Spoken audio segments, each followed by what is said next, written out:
আমার ভাইরা, বিশ্বনবী সরকারে দু আলম ঘুমিয়ে আছেন। ঘুমন্ত ব্যক্তিকে হযরত জিবরাইল আমিন আসলেন, সালাম জানাইলেন, আসসালাতু ওয়াসসালামু আলাইকা ইয়া রাসূলুল্লাহ। হুজুরের ঘুম ভেঙে গেলেন। মতান্তরে জিবরাইল আমিনের গাল তুলে গাল বিশ্বনবীর কদম মুবারকের মধ্যে লাগাই দিলেন। হুজুরের ঘুম ভেঙে গেল। হুজুর সাল্লাল্লাহু আলাইহি সাল্লাম তখন বলা হলো, হুজুর আপনার জন্য লং জার্নি আছে, মহান আল্লাহ রাব্বুল আলামিনের বাড়িতে আপনাকে যেতে হবে। অনেক লম্বা সফরের জন্য প্রস্তুতি নেওয়ার জন্য রাসূলকে জমজমের পাশে নিয়ে যাওয়া হলো। আর এই বুকটা ফাড়া হলো। এখানে জমজমের পানি দিয়ে কলব ধৌত করে আবার সুন্দর করে লাগাই দিলেন। সঠিক মতন আবার আগের মতোই পূর্ণতা লাভ করলো। এবার রাসূলুল্লাহ সাল্লাল্লাহু আলাইহি সাল্লাম বুরাকের মধ্যে উঠবেন। নবীজি জিজ্ঞেস করেন, ও জিবরাইল, এত সুন্দর বুরাক আমার জন্য আল্লাহ পাক বানায় রাখছেন, আমি জানতে চাই আজকের এই সময় এর চাইতে ভালো সুন্দর বুরাক আমার উম্মতের জন্য বানায় রাখছেন। জিবরাইল বলেন, ইয়া রাসূলুল্লাহ, আপনার উম্মত যারা হবে তাদের জন্য আল্লাহ এর চাইতে সুন্দর বুরাক আল্লাহ বানায় রাখছে। হে মুসলমান ইমানদার, আমার নবী আপনাকে বললেন না সেই জায়গায়। এবার রাসূলুল্লাহ সাল্লাল্লাহু আলাইহি সাল্লামকে নিয়ে যাওয়া হলো বাইতুল মুকাদ্দাস, যেটা বর্তমান ফিলিস্তিনে ইসরায়েলের ইহুদিরা ঘেরাও করে রেখেছে। তারা মুসলমানদেরকে ওখানে শান্তিতে সালাত আদায় করতে দেয় না। মুসলমানদেরকে ওখানে অত্যাচার আর নির্যাতন। তখন ইহুদিরা মাইর খায়, তখন আমেরিকার প্রেসিডেন্ট বলেন, থামেন থামেন, সমঝোতা করি। তখন ইহুদিরা মাইর খায়, তখন সমঝোতা। আর যখন মুসলমান মাইর খায় তখন আর মানবতা থাকে না পৃথিবীতে, ঠিক কিনা? যখন মুসলমান মাইর খায় তখন দুনিয়ার ইহুদিরা, বৌদ্ধরা, খ্রিস্টানেরা সব এক হয়ে যায়। আর যখন হিন্দুরা, বৌদ্ধরা একটু মাইর খায় তখন সংখ্যালঘু নির্যাতন হয়। এই প্রশ্ন উত্থাপিত হয়, ঠিক কিনা? জোরে কন। আমরা কি মানুষ? আমরা মুসলমান। এই পৃথিবীতে এমনকি আমরা ভারতকে আমরা সাজিয়েছি, সেই স্পেনকে আমরা সাজিয়েছি। 800 বছর আমরা স্পেনকে আমরা শোষণ করি নাই, শাসন করেছি। সুবহানাল্লাহ বলুন। এত সুন্দর স্পেনকে আজও পর্যন্ত অনেক মসজিদ আছে, সেই মসজিদগুলিকে তারা মন্দির পেগুড়া দিয়ে তারা দখল করে রেখেছে। আজও পর্যন্ত সেই মুসলমানদের পূর্বের ইতিহাস, পূর্বের ঐতিহ্য ধরে রাখতে পারি নাই। এই জন্য জাতির জন্য আফসোস করা ছাড়া আর কিছুই নাই, ঠিক না? আমাদেরকে ফিরে আসতে হবে কোরআনের দিকে। কিসের দিকে? ধরে বলুন, কিসের দিকে ফিরে আসতে হবে? আমার ভাইয়েরা, আমরা মুসলমান, নাম দিয়েছি মুসলমান। আমাদের জাতীয় পরিচয় পত্রের মধ্যে ধর্ম লেখলে সেখানে লেখা হয় আমি একজন মুসলিম। দলিল লিখতে গিয়ে সেখানে বলা হয় আমি একজন মুসলিম। একটা আবেদন করবেন, সেখানে আমরা লিখি, যখন ধর্মের কোটা আসে তখন লিখি। আমার ভাইরা, শুধু এনআইডি কার্ড আর দলিলের মধ্যে আর কাগজপত্রের মধ্যে লিখলেই কিন্তু মুসলমান হওয়া যায় না। নাম, তাও নাম আছে, সেই নামের মধ্যে দেওয়া হলো মুসলমান লাভ করে না। মুসলমান হতে হলে আপনাকে প্রথমে যে বাক্যটি করতে হবে, সেই স্বীকৃতি প্রথম দিতে হবে, সেটি হলো লা ইলাহা ইল্লাল্লাহু মুহাম্মাদুর রাসূলুল্লাহ। লা ইলাহা ইল্লাল্লাহ, লা ইলাহা ইল্লাল্লাহ, লা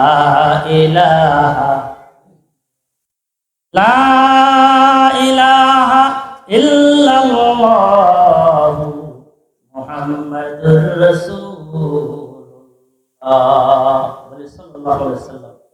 আমার ভাইরা, লা ইলাহা ইল্লাল্লাহ মুহাম্মাদুর রাসূলুল্লাহ এর অর্থটা বাস্তবে যদি মানুষ জানতো মানুষ যদি বুঝতো সত্যিকারের এর অর্থটা কি, আল্লাহ তাআলার বিধান ছাড়া আমি চলবো না, আর রাসূলুল্লাহ সাল্লাল্লাহু আলাইহি সাল্লামের কথার বাইরে আমি চলবো না।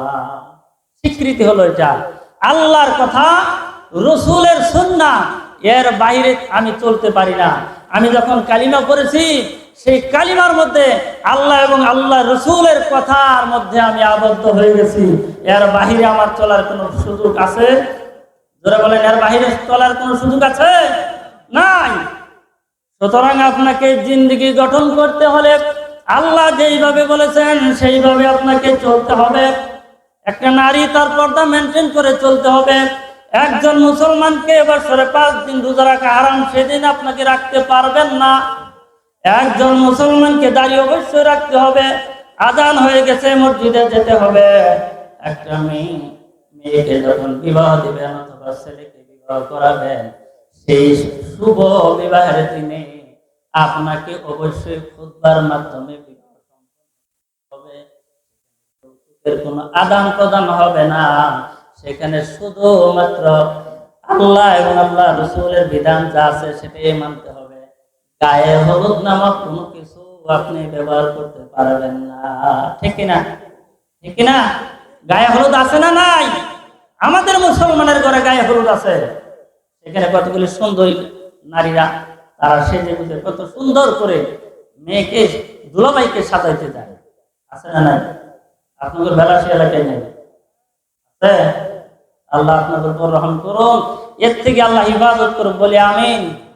আমার ভাইরা, শুধু লা ইলাহা ইল্লাল্লাহ এটি একটি মন্ত্রের মতো নয় যে শুধু পড়লাম আর হয়ে গেল। বিশাল ব্যাপার। আপনার জন্ম থেকে মৃত্যু পর্যন্ত, দোলনা থেকে কবর পর্যন্ত নির্দেশটা মানতে হবে আল্লাহর। জোরে কোন কার? আর দুনিয়ার মুজাসসাম নমুনা হিসেবে রাসূল যেমনি করেছেন আপনাকেও ও নবীজির অনুসরণ আপনাকে করতে হবে। এখন নবী বলেছেন মুখ খাটো করো, দাড়ি লম্বা করো। এখন আমরা করি দাড়ি খাটো করি, মুখ লম্বা করি। আছে না? হে মুসলমান, রসুল বলেন একভাবে, আপনি চলেন উল্টো পথে। রসুলের সঙ্গে হাসরের দিন জান্নাত পাওয়ার কোনো সুযোগ আছে বলে মনে হয় নাকি? এমনি দেখাবো সেই নদীর সামনে ক্লিন শেপ মুসলমানেরা করে, অথচ রবীন্দ্রনাথ ঠাকুরের কিন্তু লম্বা লম্বা দাড়ি আছে, মুছ লম্বা, দাড়িও লম্বা। আছে না নাই? রবীন্দ্রনাথকে আমরা দেখি নাই, কিন্তু ছবি দেখেছি। আর এটার মধ্যে কোনো সওয়াব নাই। আপনাকে সওয়াব অর্জন করতে হলে ও মুসলমান ভাইরা, এই 3 দিন ব্যাপী তাফসীরুল কোরআন মাহফিল সফল।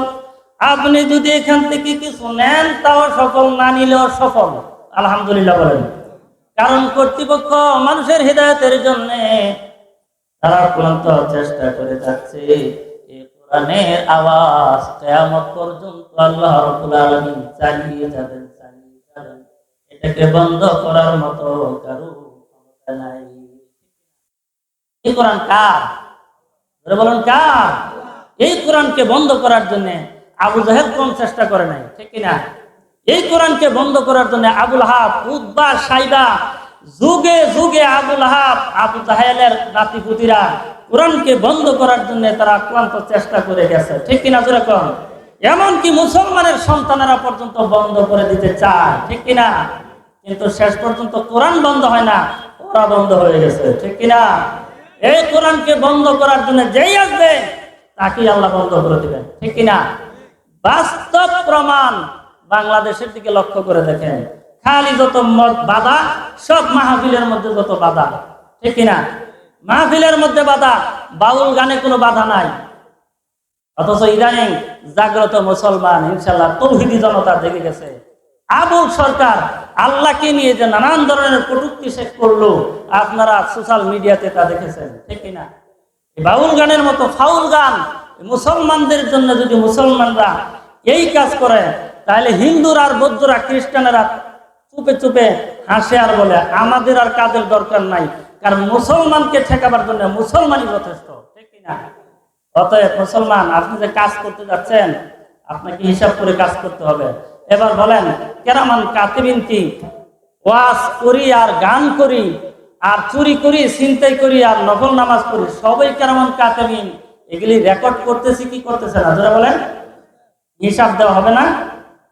এমনকি আপনাকে অবশ্যই তামাম জিন্দেগির যা কিছু আছে সবকিছু হিসাব দিতে হবে। আল্লাহ রাব্বুল আলামিন বলেন ফামান ইয়ামাল মিসকালা যাররাতিন খায়রান ইয়ারা ওয়া মান ইয়ামাল মিসকালা যাররাতিন শাররান ইয়ারা।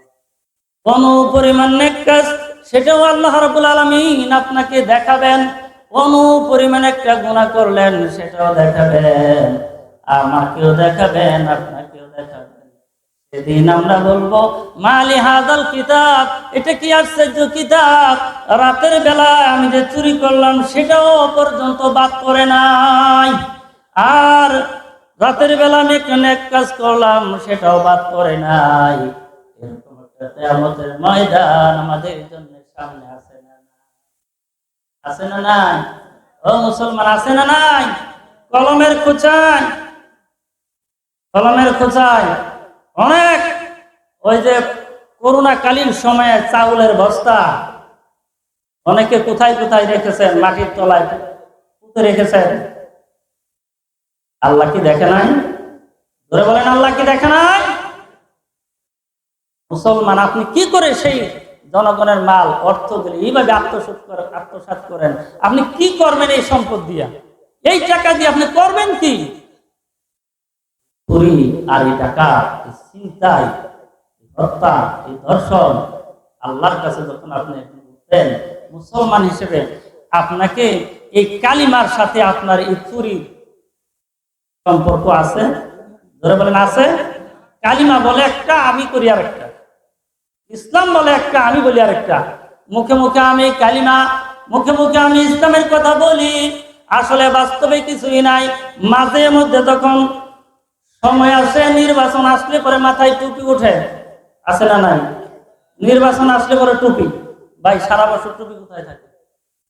ব্যাপার, টুপি তো একটা সুন্নত, আমরা টুপিকে অ্যাঙ্কার করি না। দাড়ি একটা সুন্নত, আপনার দাড়ি কোথায়? এই টুপির চাইতে দাড়ির দাম কম না বেশি? একটা দাড়ি সুন্নতে মুআক্কাদা, কেউ কেউ ওয়াজিব বলেছেন। দাড়িতে ক্লিন করলেন, ব্লেড লাগালেন, আল্লাহ রাসূল সাল্লাল্লাহু আলাইহি সাল্লাম রোজার ভেতর থেকে কত কষ্ট পান, সেই দেখে আপনার নবীর নামে, নবীর জন্য আপনার মহব্বত যদি থাকতো, অবশ্যই আপনার মুখের মধ্যে দাঁড়িয়ে উঠে। আমাদের ভাইদেরকে এই সুন্নতের উপর আমল করার তৌফিক যেন দেন, বলি আমিন। আমার ভাই, ও মুসলমান ভাইয়েরা, কতদিন আর এই ক্লিন শেভ করতে করতে চলবে? কতদিন? মানুষ এরকম হয়ে গেছে যে মানুষের ক্লিন শেভ অবস্থায় সেই লোকটা মৃত্যুবরণ করেছে, কবরের মধ্যে যখন জিজ্ঞেস করবে মার রাব্বুকা ও মা দীনুকা ও মা নাবিয়ুকা, চুলের চেহারা মোবারক যখন সেই কবরের মধ্যে দেখানো হবে, আপনার মুখে দাড়ি নাই, রাসূলুল্লাহ সাল্লাল্লাহু আলাইহি সাল্লামের মুখ মুবারকের মধ্যে দাড়ি আছে। আপনার সাথে রাসূলের কত পার্থক্য! আল্লাহ যেন আমাদের হিদায়াত করে দেন, বলি আমিন, বলি আমিন। ভাই, একটা সুন্নত 100 শহীদের সমান সওয়াব নিয়ে আপনি উঠবেন, সুবহানাল্লাহ বলুন। আমার ভাইয়েরা, এজন্য দুনিয়ার জিন্দেগিকে আমার অনেক দিনের বাঁচার আশা, কিন্তু সময় বেশি নাই, কখন জানি কার কি অবস্থায় মৃত্যু এসে যায়। সেজন্য প্রথম কাজ হলো, যখন আমি দুনিয়াতে আগমন করলাম, যখন আমার বয়স হয়ে গেল, যখন দুনিয়াতে আগমন করলাম, ডান কানে আমার আযান, বাম কানে আমার ইকামত।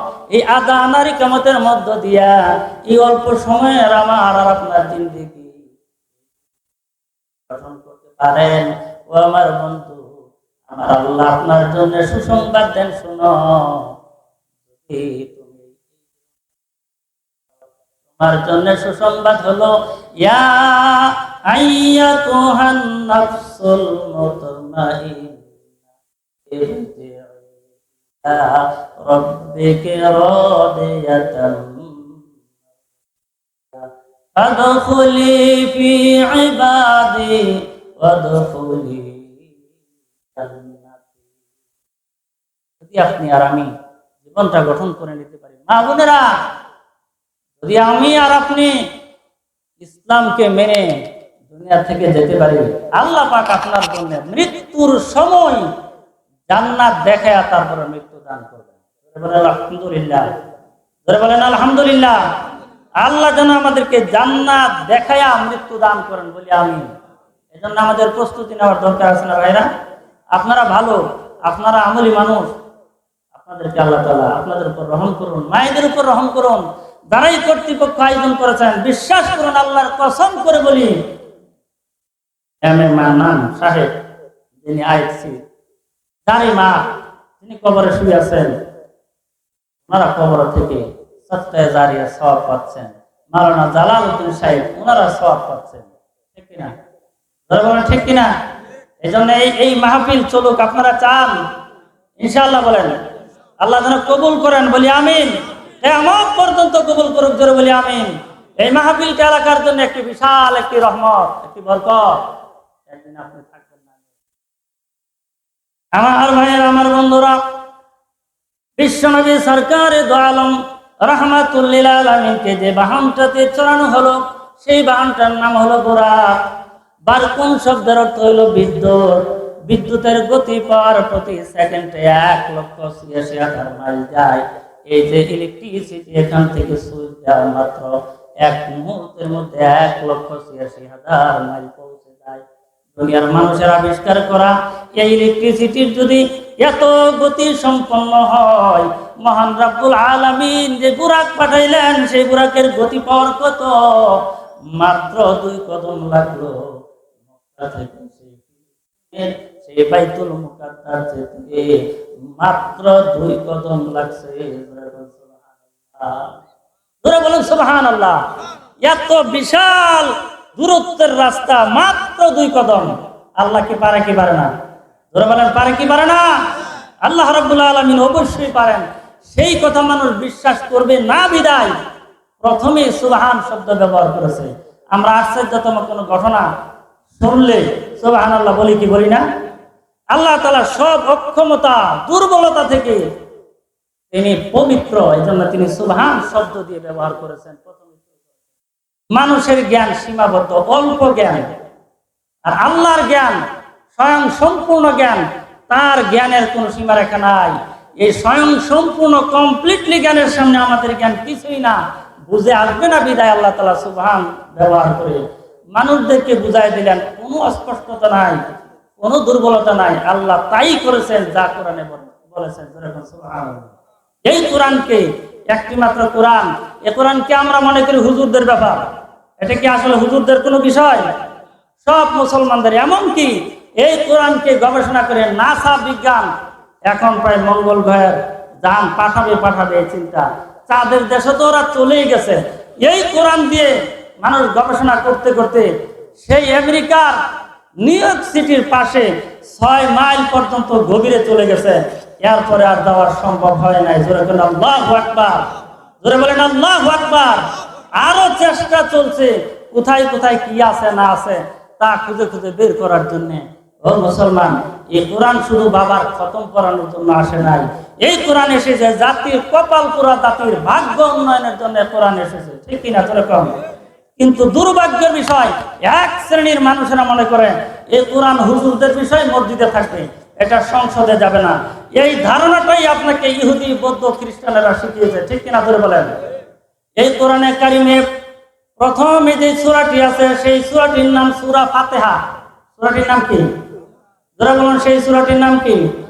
আমরা সেই সূরা ফাতিহাটা পারি না? মজা আছে না নাই? করুন সবাই। আউযু বিল্লাহি মিনাশ শাইতানির রাজিম। বিসমিল্লাহির রাহমানির রাহিম। আলহামদুলিল্লাহি রাব্বিল আলামিন। আর-রাহমানির রাহিম। মালিকি ইয়াউমিদ্দিন। ইয়্যাকা না'বুদু ওয়া ইয়্যাকা নাস্তাঈন আস-সিরাতাল صراط الذين أنعمت عليهم غير المغضوب عليهم ولا الضالين آمين আপনার আমিনের সাথে যদি ফেরেশতার আমিন মিলে যায় আল্লাহ রাব্বুল আলামিন আপনাকে maaf করে দেয় যেরকম সুবহানাল্লাহ। এই জন্য নামাজের ভিতরে সূরা ফাতিহা পড়ার শেষে আপনি সুন্নত পড়েন আর ওয়াজিব পড়েন আর নফল পড়েন আমিন বলতে হবে। এখন রফেদানি ভাইরা দূরে পড়ে আমরা আসতে পারি কিন্তু পড়তে হবে সবাই, ঠিক কিনা? এটা কিন্তু মেনে নিতে হবে, পড়তে হবে। আল্লাহ তাআলা কবুল করে দেয়, বলেন আমিন।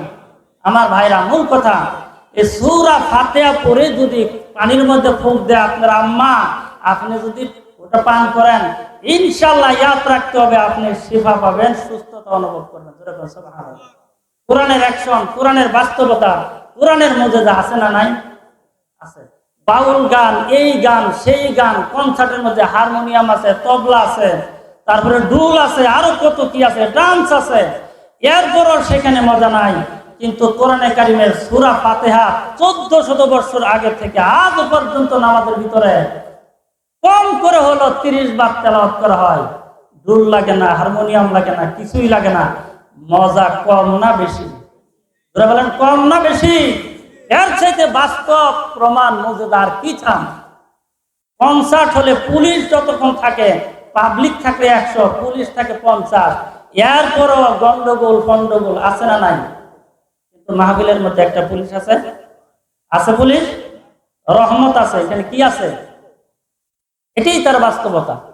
আমার ভাইয়ের মূল কথা হলো এই কোরআনে হাকিম সূরা ফাতিহা আপনি পড়লেন যদি এত মজা লাগে, সকালবেলা আপনার ঘরের মধ্যে তেলাওয়াত, বিকালবেলা তেলাওয়াত, সন্ধ্যার পরে সূরা ফাতিহা, রাতের ঘুমানোর আগে সূরা মুলুক, সকালবেলা সূরা ইয়াসিন, রমজান মাসে হাফেজে কোরআন তেলাওয়াত করেন, কত মধুর লাগে, কত মজা লাগে।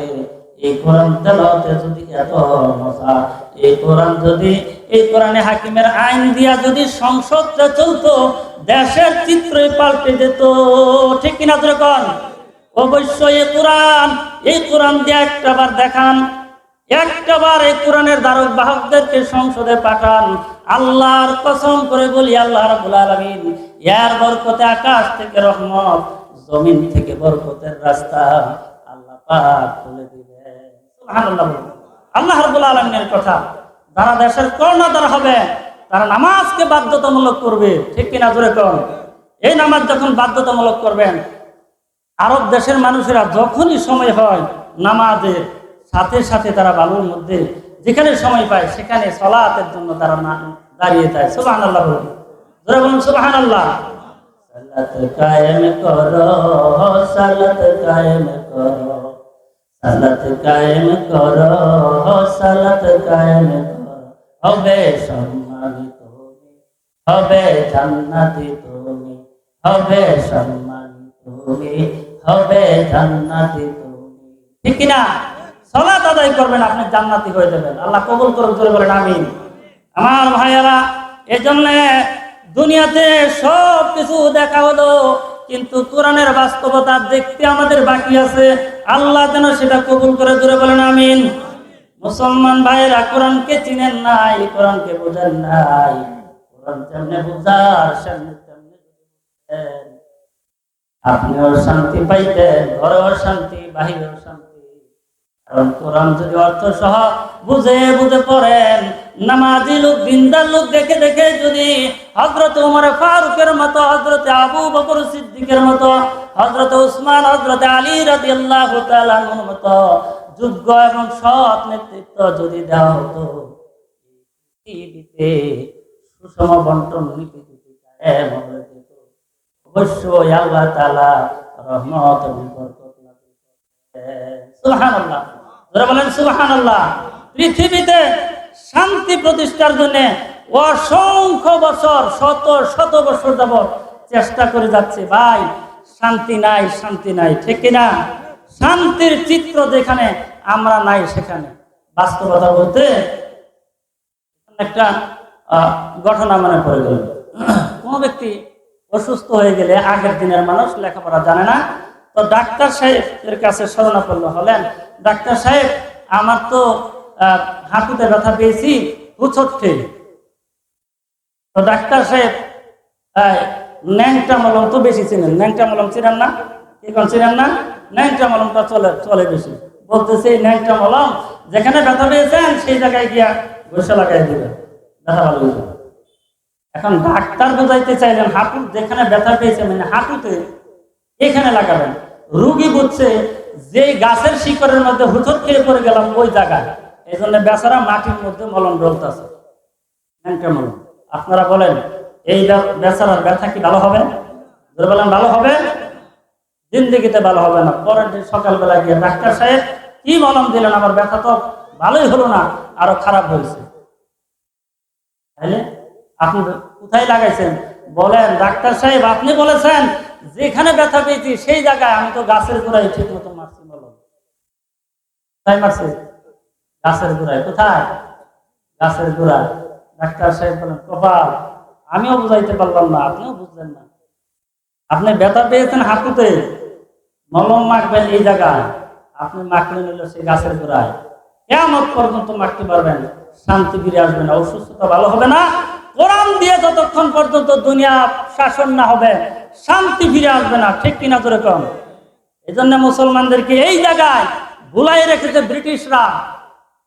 ব্রিটিশরা আমাদের 200 বছর গোলামি করাই গেছেন এই দেশটা, এ পাক, ভারত, পাকিস্তান। ওরা আমাদেরকে ডিভাইডেড করেছে, একটা হলো ধর্মীয় শিক্ষা, একটা হলো জাগতিক শিক্ষা। এখানে আমাদেরকে পার্থক্য করে গেছে। আমার মুসলমান ভাইরা, এই জন্য আমাদেরকে কোরআন শিখতে হবে। কোরআন শিখবো, কোরআন অর্থ সব বুঝে পড়বো। আপনি আল্লাহর কসম করে বলি, এই কোরআনটা আপনি ওইভাবে পড়ে দেখেন, আপনার শুধু মন চাইবে পড়তে। এমন কত মানুষকে কোরআন ধরাই দিলাম যে অর্থ সব পড়লে সে বলে আহা আরো জানি নতুন কত কি তথ্য আমরা পাই, আবার নতুন কি তথ্য। এখানে আছে ইতিহাস, এখানে আছে আখিরাতের কথা, কোরআনের কথা, জমিনের ফসলের কথা, মাটির তলার সম্পদের কথা, আকাশের রহমতের কথা, জান্নাতের কথা, জাহান্নামের কথা, ইতিহাসের কথা, নবীদের কথা, ফেরাউনের কথা, জাহেলিয়াতের অন্ধকার যুগের কথা কোরআনে আছে। আশার বাণীর কথা আছে, কিয়ামতের দিন তোমরা জান্নাত পাবা। জোরে বলেন সুবহানাল্লাহ। আমার ভাইরা, আমার বন্ধুরা, এই জন্য বিশ্বনবী সরকারে দু আলম রাহমাতুল লিল আলামিন তিনি যখন সেই উর্দু আকাশে যাবেন, বিমান নাই, প্লেন নাই, কিছুই নাই, শুধুমাত্র তিনি বুরাক দিয়ে চলে যাবেন। এই জন্য তাকে রাসূলুল্লাহ সাল্লাল্লাহু আলাইহি ওয়াসাল্লামের সামনে 3টা খাবার, 3টা তরল পানীয় তার সামনে উপস্থাপন করা হলো। একটি হলো মদ, আরেকটি হলো মধু, আরেকটি হলো দুধ। রাসূলের সামনে যখন 3টা জিনিস আনা হলো পান করানোর জন্য, রাসূল মদকে বাতিল করে দিলেন এবং মধুকেও সরাই দিলেন। রাসূলুল্লাহ দুধ পান করবেন।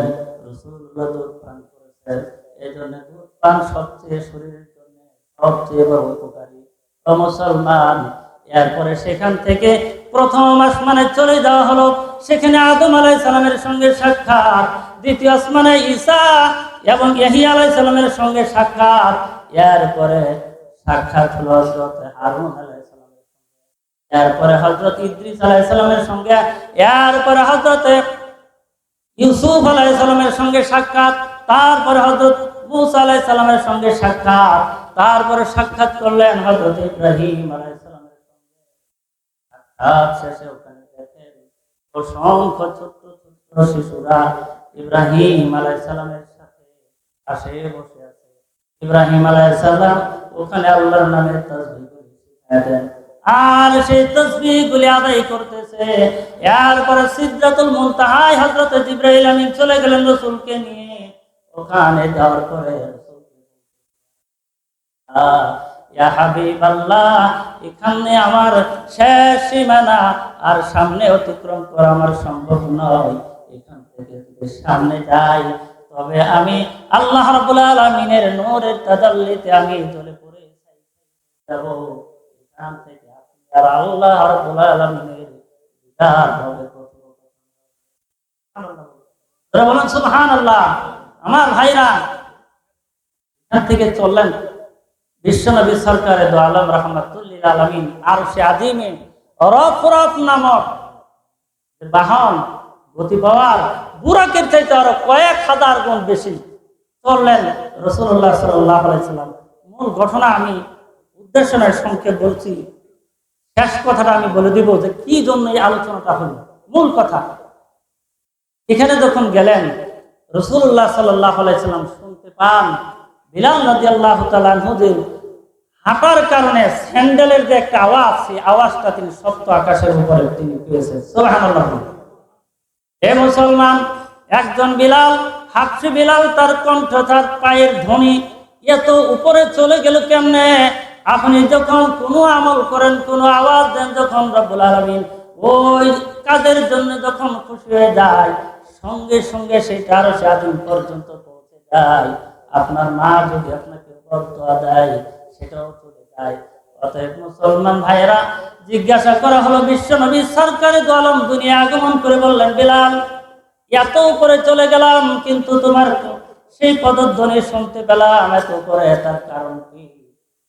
বিলাল বলেন, তেমন কোন আমল আমার নাই, শুধুমাত্র একটা মাত্র আমল। ওযু যখন চলে যায় সঙ্গে সঙ্গে আমি ওযু করে নেই। বললেন, বিলাল, তুমি এই আমলটা ছেড়ে দেবে না, কারণ আমি যখন মেরাজের রাত্রিতে উপরে চলে গেলাম আর সেখানে ভয় পাচ্ছিলাম একা একা, তখন তোমার সেই পদধ্বনি আমি মুসলমান, ও মুসলমান, কি সুন্দর কথা। আমাদের ওযুর দরকার আছে না নাই? ওযুর দরকার আছে না? বেশি বেশি ওযু করবো ইনশাআল্লাহ। বলি ওযু করবো, সালাত আদায় করবো, আল্লাহ পাক যেন আমাদের কবুল করে, বলি আমিন।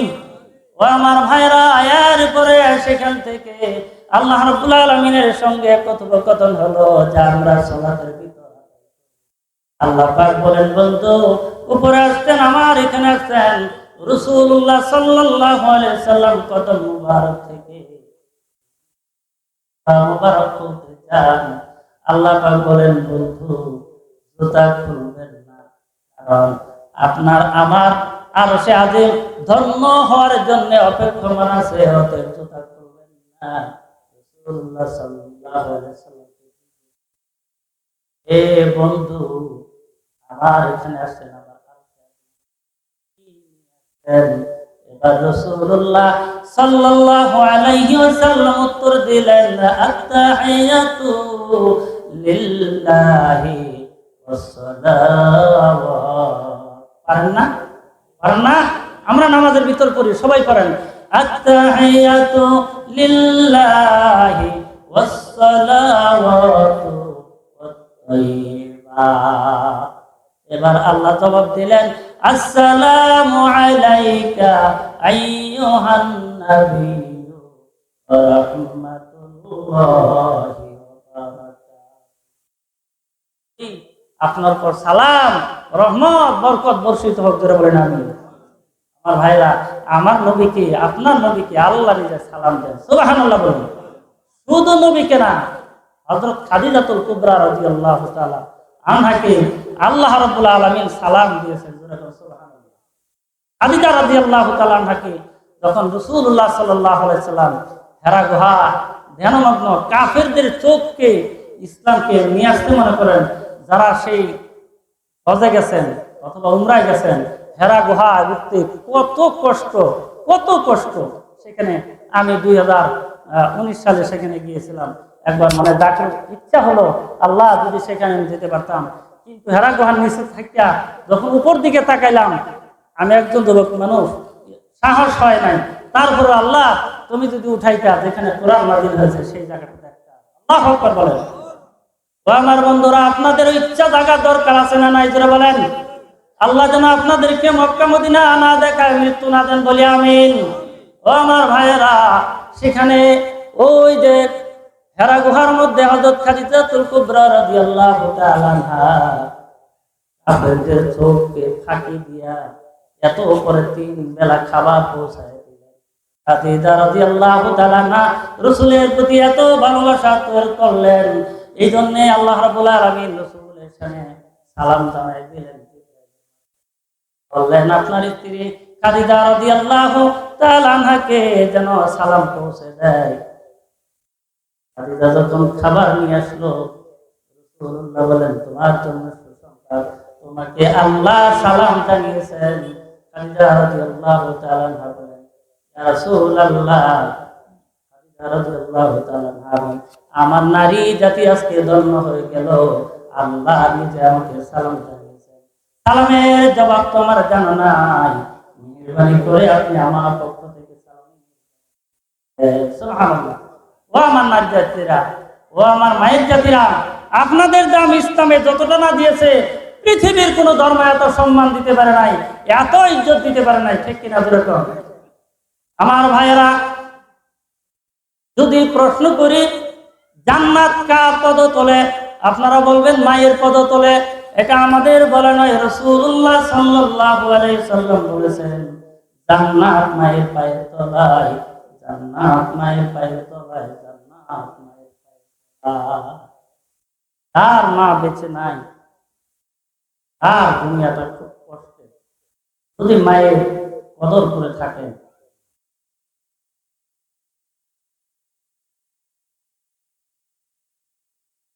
আমার ভাইরা, মা নাই গৃহে যা, সংসার অরণ্যতা, দেখিলে মায়ের মুখ দূর হয় সব দুঃখ। মা বড় সম্পদ, হাত তুললে আপনার জীবন ধন্য হয়ে যায়। আলহামদুলিল্লাহ। মা যারা আছে, আপনার একটা জ্বলন্ত একটা জান্নাত আছে। মায়ের সাথে বেয়াদবি করবেন, বাবার সাথে বেয়াদবি করবেন। আমার ভাইরা, আজকে এই আলোচনার মূল উদ্দেশ্য হলো মেরাজ করে রাসূলুল্লাহ সাল্লাল্লাহু আলাইহি সাল্লামের জন্য আল্লাহ যে হাদিয়াটা দিলেন, সেটির নাম হলো সালাত। সেটির নাম কি? সালাত। ভাই, নামাজটা আল্লাহ তাআলা শিখ আর সে আজিমে নিয়ে তারপর উপহারটা দিয়ে দিয়েছেন। এটার দাম কম না বেশি? টাকা খরচ যা পেয়েছেন, এগুলি সব জমিয়ে থাকা অবস্থায় পেয়েছেন। আল্লাহ রাব্বুল আলামিন রাসূলকে ঊর্ধ্ব আকাশে নিয়ে হাদিয়াটা উম্মতের জন্য, জাতির জন্য দিলেন। এটা আমাদের করার, আমল করার দরকার আছে না নাই? আছে না নাই? রাজনৈতিক নেতৃবৃন্দ যদি বুঝতো যে আমার কর্মীদেরকে আমি ভালো করব, অবশ্যই প্রত্যেকটা রাজনৈতিক নেতৃবৃন্দ তারা বলতো তোমাদেরকে আমার কর্মী থেকে ডিলেট করে দিব নামাজ না পড়লে, ঠিক কিনা?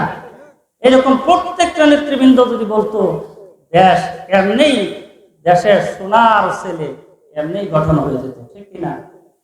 দুঃখের বিষয়, কেউ নামাজের কথা নির্দেশনা দেয় এমন ইসলামী দল বা দলগুলি আছে, কিন্তু আর অন্যান্য দল নামাজের ইচ্ছা, নামাজের কথা বললে ব্যক্তিগত ব্যাপার।